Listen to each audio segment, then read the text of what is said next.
մարդը թույլ է այդ բանը։ Չի կարող այդ երկու մկանները լցրած մարդու հետ կռ։ Ես հետաքրքրվել եմ տեղում մարդիկ են եղել, ինքս արծել եմ, ասում եմ այդ տիպի հանցագործությունները ինձ համար սովորական հանցագործություններ չեն։ Ականատեսներից եմ հարցել, դա լի է եղել հատուկ ցինիզմով, ընդգծված ցինիզմով, որը ստորացրել է մարդուն իր կնոջ եւ երեխայի ներկայությամբ։ Ցանկացած մարդու էլ չասեմ հայ մարդուն, հայ տղամարդուն, նման իրավիճակի հասցնելը լի է ամեն տեսակի անսպասելի կենտրոնախույս էքսցենտրիկ արարքներով, այդպես ասեմ։ Այդ մարդու մոտ դրսևորվել է կրակոցներով, ես տնան մեղադրում եմ, օրենքն էլ կպատժի, բնականաբար չի կարելի կրակել։ Բայց ես ասեցի, ես մինչև այդ մեղադրում էի, դուք չլսաք։ Շատ վատ բան է տեղի ունեցել, շատ վատ բան, իհարկե ամեղ մարդիկ են տուժել։ Բայց խնդրում եմ ամեն մարդ թույն են հաշիվ տա։ Իրավապահները սխալողության վրա են բացահայտման։ Ես կարծում եմ իրավապահները բացահայտման ճիշտ ուղղության վրա են։ Որովհետև հիմնականում մեղադրվող մարդը ձերբակալվել է մարդը։ Օրենքի առաջ պատասխան կտա իր արարքի համար, այն մարդիկ էլ տուժել են, խնդրում եմ նրանց էլ պատասխանատվության ենթարկել։ Նկատի ունեմ այդ երկուսին, ովքեր որ հիվանդանոցում են, չգիտեմ հիվանդանոցում են թե ուր են, բայց որ նրանք իրենց շատ վատ են պահել, ոնց որ պատմում են մարդիկ, դա փաստ է։ Ամեն մարդ ցանկացած հանցագործության դեպք մեկնաբանելուց, բնութագրելուց, թող մի պահ ինք իրեն պատկերացնի տվյալ մարդու դերում։ Պարոն Սարգսյան, հիշում ենք աշխատի երկուսի դերում պատկերացնի, եթե այն մեկի դերում ցինիզմ թույլ տված մարդու դերում ինք իրան չի կարող պատկերացնել։ Հիմա թող փորձի այս մեկի դերում իրեն պատկերացնի։ Երբ որ կնոջ ու երեխայի ներկայությամբ իրեն նսեմացնում ու ստորացնում են այդ կարգի։ Բայց հիշում ենք ոստիկանապետն ասում է ժամանակն է։ Դες գիտեք ինչ։ Ես հիմա չեմ ուզում այդ հարցին պատասխանեմ, ես ոնց կվարվեի։ Չեմ ուզում պատասխանեմ, որտեղ ինձ համար դժվար է ընդամենը պատասխանելը։ Եթե ես իմանեի ֆիզիկականս կների, ես առանց զենքի գործադրման, այդ երկուսի հարցերը կլուծեի, հաստատ զենք չէի գործադրի։ Բայց եթե ստիպված լինեի, որ տեսնեի ֆիզիկականս էլ չիների, ինչի մասնա խոսքը գործադրեի։ Իհարկե ես իմ օրինական ձեռքը օրինականության պահանջ է կատարելու։ Ես իմ օրինական զենքով իսկ կպաշտպանեի, բայց բոլոր մարդիկ խոմ չունեն այդ հնարավորությունը։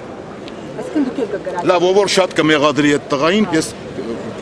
անես չի սա, ուղղակի կցանկանամ ինքը մի անգամ հայտնվի նմանատիպ իրավիճակում։ Ոստիկանապետն ասում է մի րոպե երեխեք։ Ես իմ կարծիքն եմ ասում, հարգելի լրագրողներ, ես իմ կարծիքն եմ ասում։ Ես կարծում եմ, որ ցանկացած ցինիզմ, ցանկացած լկտի անհարգալից վերաբերում հասարակության նկատմամբ, այլոց նկատմամբ, այդպես ասեմ, դատապարտելի է ինչ որ ձև։ Եթե օրենք այդ պահին ներկա լիներ, եթե ոստիկանությունը ներկա լիներ, բնականաբար այդ տղային չէր հասնի այս վիճակը։ Ոստիկանությունը անշուշտ կպատժեր դրանց։ Անպայման կպատժեր, գոնե կմիջամտեր, կկանխեր։ Բայց չի ստացվի հիմա այս պահին այդ մարդն ինչ անի։ Երեխայի ներկայությամբ ծեծում են։ Է հասունանում, դուք տեղեկություն ունեք, նման եւ խիստ հսկողություն է հիվանդանոցում հիմա։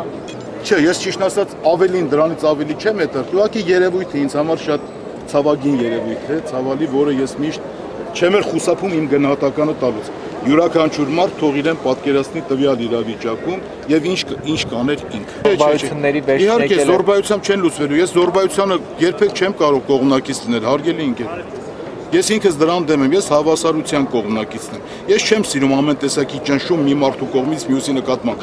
Անկախ նրա պաշտոնական դիրքից, անկախ նրա շատ հնարավորություններից, խոսված կամ չխոսված, ինչի մասին ակնարկում եմ, հասկանում եք։ Անկախ 7 եղբայր են, թե այդ մեկը մինուճար մի տղա է, մի քանիսի կողմից մեկի նկատմամբ բռնություն է, ճնշումը, ես մերժում եմ, չեմ ընդունում դա։ Ես հավասարության կողմնակից։ Շատերը մեղադրում են, ասում են, հա կրակում էր, թող մարդկանց չկպներ, բայց այդպես կրակողներ դուք որտեղ եք մանեքել կամ տեսեմ միտեղ, որ sense հստակ հասարակության մեջ 1 կամ 2 հոգու են կրակում։ Նա խախտում է թույլ տվել, քրորեն պատժելի արարք։ Սիրելիներս նորից եմ պատասխանում, որպեսզի մեկնաբանությունը ճիշտ ընչի եւ ճիշտ ընկալվի։ Նա հասարակական վայրում հրազենով կրակոց ապօրինի չգրանցված զենքից, անօրինական զենք կրելը 1, խուլիգանություն կատարելը, մարդկանց կյանքին վտանգ սպառնալու գործողություն կատարելը 2, եւ այլ, ես ամեն ինչ ընդունում եմ եւ ոչ մեկ չի կարող դա ժխտել։ Բայց այն երկուսի արարքն էլ խնդրում եմ ուշադրությունից դուրս մի թողեք։ Մի քիչ էլ թող դաս լինի հասարակությանը, որ չի կարելի բռնանալ ամեղ մարդու։ Այդ գարաժների դեմ փակելը վաղուց վայվանդություն է։